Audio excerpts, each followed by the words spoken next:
I'd almost feel better if he was just pumping in 26, 27 a night on 46% shooting and 36% from three. Not this drastic increase in efficiency, getting to the line, dominating, forcing teams to put two on him and opening up offense for everyone. It makes me feel like it isn't real.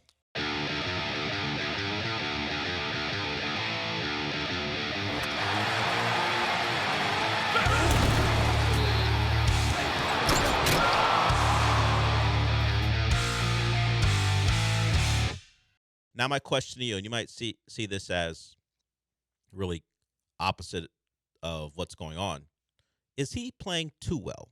And work with me here. Because he's playing at a level that suggests he's going to become an MVP candidate. That's the level of basketball he's playing right now. Do we believe that's his current ceiling? Not what he's at when he's 26, 27. I can't speak to what his projection will be. But is he almost playing to a point where you should not be taking what he's doing seriously? You love it. He's playing great. It is a contrast from what he had been for most of the year. But what he's doing now, who does this? Who plays at this level even for 7 straight games in a row? Because it almost just feels, okay, he's on a heater. This is a hot streak. And hot streaks eventually end. I almost feel like it's too good. Because it's unfair to him to expect this level of play. We've talked about we don't want the lows to be so low, even when these highs are this high. I'd almost feel better if he was just pumping in 26, 27 a night on 46% shooting and 36% from three. Not this drastic increase in efficiency, getting to the line, dominating, forcing teams to put two on him and opening up offense for everyone. It makes me feel like it isn't real. Yeah, no, for me it's the 6 of 10 last night, 5 for 6 the night before, 4 for 8's fine. When you shoot over 60% from 3, that's where I'm like, okay, this again, great night, love it, love seeing it. Great month. We say it like we want to see what happens when the shot isn't falling. Every night the shot is falling so far. But I do wonder, I just want to know what it looks like when the 3 isn't there for him. And because that's really the question. That's what was holding him back the first 3 months of the season, was that the 3-point shot wasn't falling as much. Actually, it was falling okay in October. It was really November and December. Just it went away. And he was not an efficient player. Now he's making it at 47% for the month of January. Historic figures, if it maintained, which we know it will not. Better than like prime Steph Curry. Yeah. So I just want to see what happens on a night where he goes 2 for 6, 2 for 7 from 3. What happens then? Does he have answers?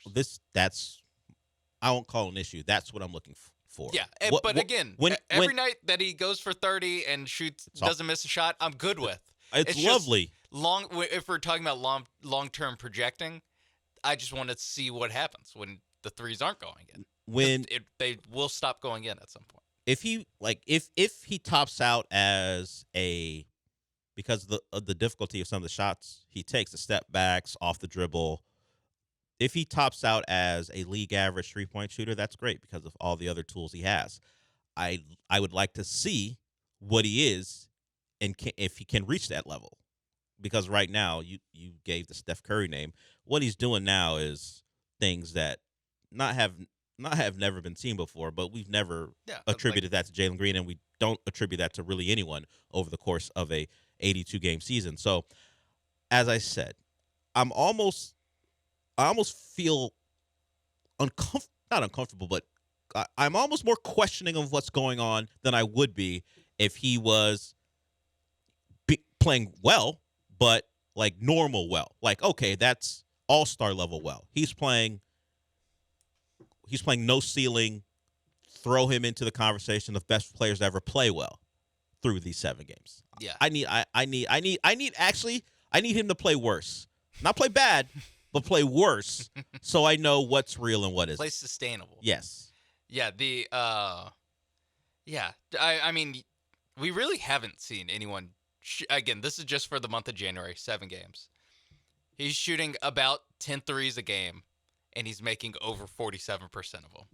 That just like doesn't happen. No. So again, I just want to see it. I just want to see it again. Great win. It, game like last night. It's not like they needed it, but on Monday they need it. When they played the Memphis Grizzlies, the last 2 times they played them, they needed him to play like no ceilings Jalen Green, and he did. And that's part of the reason that the 2 seed. If we're talking about long term, though, we just need to see the 3-pointer isn't going in at like you win in the video game settings and turn down all the sliders. Yeah. He's playing at a level. He's playing on rookie mode. Yes, that's what it looks it's like. We know the athletic ability will lead him to kind of get to the rim at will when he wants. There was one play where he was being guarded, and the Rockets came out and set 2 screens near half court just to give him a runway. And he picked a side and weaved through the rest of the defenders and dunked over whoever he dunked over. And that's the athletic ability that is tantalizing, that you see and you go, okay, this guy's different. When he wants to go to the cup forcefully and is playing confidently, there are very few who can put on the show that Jalen Green can put on going to the rim. What we're getting as far as his ability just to simply knock down shots is, well, you're combining that with that athletic ability. Even the highest of the highs people on Jalen Green were like, oh, wow, I didn't even foresee that. There are some people who have kept their stock, and there are some people who are, ooh, bust, worst contract in the NBA, all the things you say when your player's on a hot streak.